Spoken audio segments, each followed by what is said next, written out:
रिया और रितु काफी अच्छे दोस्त थे। दोनों की आपस में खूब बनती। दोनों एक ही ऑफिस में काम किया करती थी। रिया रितु को अच्छा दोस्त मानती, लेकिन रितु। अरे रिया, तुम लोगों का अपना मकान नहीं है, क्यों नहीं तुम और नरेंद्र भी हमारी कॉलोनी में ही मकान ले लो?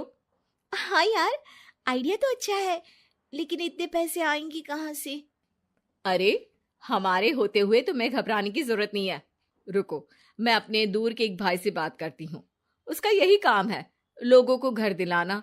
थोड़ा सा कमीशन लेता है, लेकिन मार्केट के रेट से कम दामों में घर भी दिला देता है। अरे वाह, तुम अपने भाई से बात करो, मैं नरेंद्र से बात करती हूँ। रितु रिया के जाने के बाद अपने भाई को फोन करती है।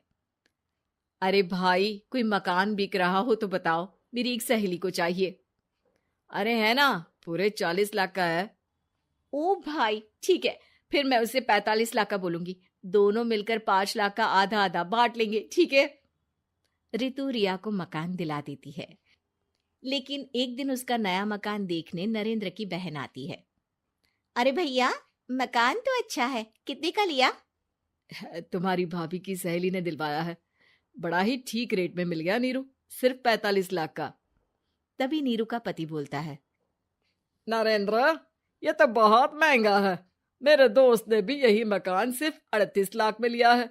चलो, मैं तुम्हें उनके घर ले चलता हूँ। दोनों नरेंद्र की जीजाजी के दोस्त के घर जाते हैं, जहां उन्हें रितु का भाई मिल जाता है। क्या बात है, आपने हमें धोखे से महंगा मकान बेचा है। पता है कितनी मेहनत की कमाई का पैसा है। अब ये तो आप उन मैडम से पूछे जिन्होंने आपको ये मकान दिलाया है। उनके कहने पर ही मैंने ये रेट लगाया था। अब नरेंद्र को रिया पर गुस्सा आ जाता है। वो रिया को कहता है, रिया, तुम्हारी सहेली रितु तो एक नंबर की चालबाज और धोखेबाज निकली। मैंने उसके कहने पर इस मकान के 7 लाख ज्यादा खर्च किया है। रिया को भी नरेंद्र की बात सही लगती है। वो चुप हो जाती है। अगले दिन रितु रिया से मिलती है। रितु, मुझे तुझसे ये उम्मीद नहीं थी। तुमने 38 लाख का मकान 45 लाख में हमें बिकवा दिया। रितु अपनी पोल खुलती देख जोर जोर से रोने लगती है। अरे मैंने क्या बुरा कर दिया, तेरा भला ही तो सोचा था। अरे तुझे उस प्रॉपर्टी डीलर की बात पर भरोसा है, लेकिन अपनी सहेली पर नहीं।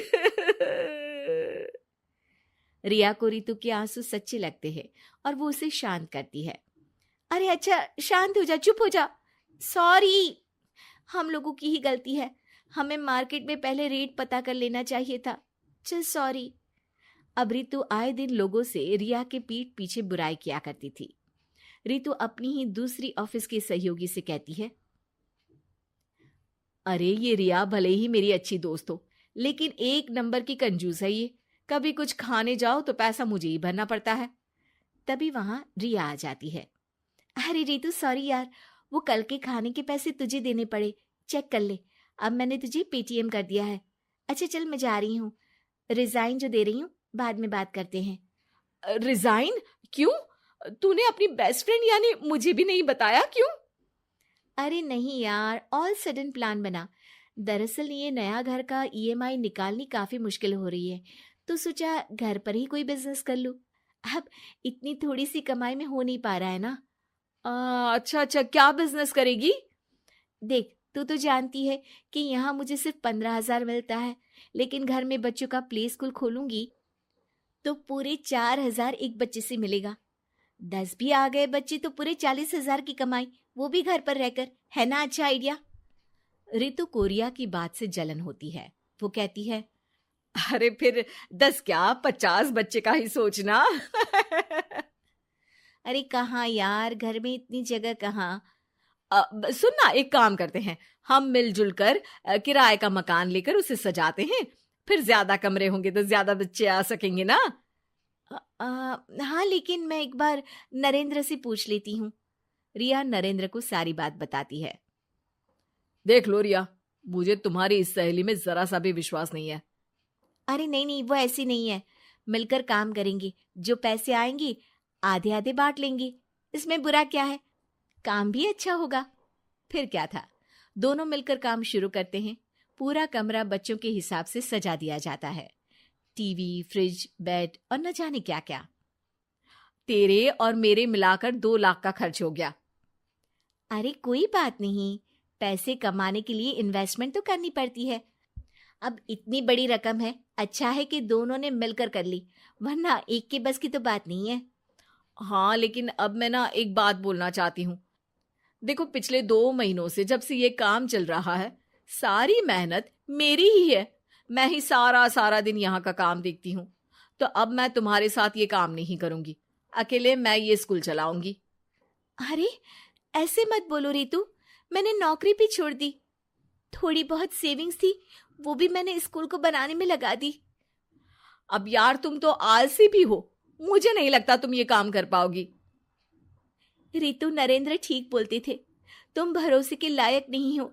ये मेरी गलती है कि मैंने तुम पर विश्वास किया। अच्छा जी, तो गलती की ना। मैं तुमको तुम्हारे पैसे धीरे धीरे करके दे दूंगी। अच्छा होगा कि अब तुम यहां से निकल जाओ। बेचारी रिया सर झुकाकर घर वापस आ जाती है। नरेंद्र, वही हुआ जिसका डर था। रितु ने मुझे पार्टनरशिप से हटा दिया। मैं ये बात जानता था रिया, लेकिन मैंने तुम्हें इसलिए फोर्स नहीं किया क्योंकि जब तक तुम खुद धोखा नहीं खाती, तुम्हें अकल नहीं आती। हाँ, लेकिन अब वही जो पहले सोचा था। और फिर क्या, रिया घर से ही बच्चों को संभालने का काम शुरू कर देती है।